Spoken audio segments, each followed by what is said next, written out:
Sir, robotics is quite popular, gaining a lot of traction right now. So, what is the role of robotic surgery in spine? Common man, again, there is a lot of confusion. People think that robot means everything is done by a robot. So there are various types of robotic surgeries. One type of robotic surgeries is where a surgeon sits away from the operating site. He will have a console adjacent to the operation theatre or just inside the theatre. He will have a console, and all the equipments are first set. The robotic arms are set on the patient.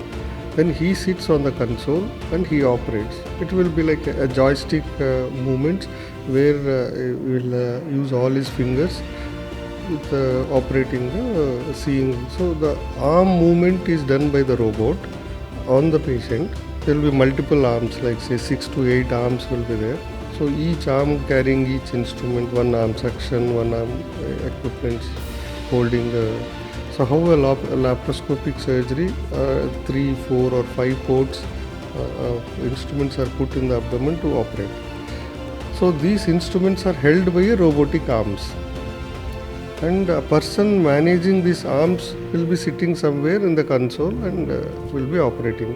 So this is one type of robotic surgery where nowadays remote first time from Hyderabad, the surgeon operated sitting in Hyderabad. The northeast, a patient was operated in the theatre there in the northeast, sitting there. So all the people there helped him. So he operated from here. The main surgeon, he operated this from here because that surgery was very difficult, where the surgeons there were not able to do that or not trained in to do that surgery. So that is one type of robotic surgery. How does this help? The precision, because a surgeon doing say 8 hours or long hours of surgery, he gets fatigued, arms get fatigued, and your assistant might not be same good as you because you have only 2 arms, only you can hold 2 instruments. So your assistant has to hold the different instruments. So for that uniform precision, this robot helps. So this is one technology.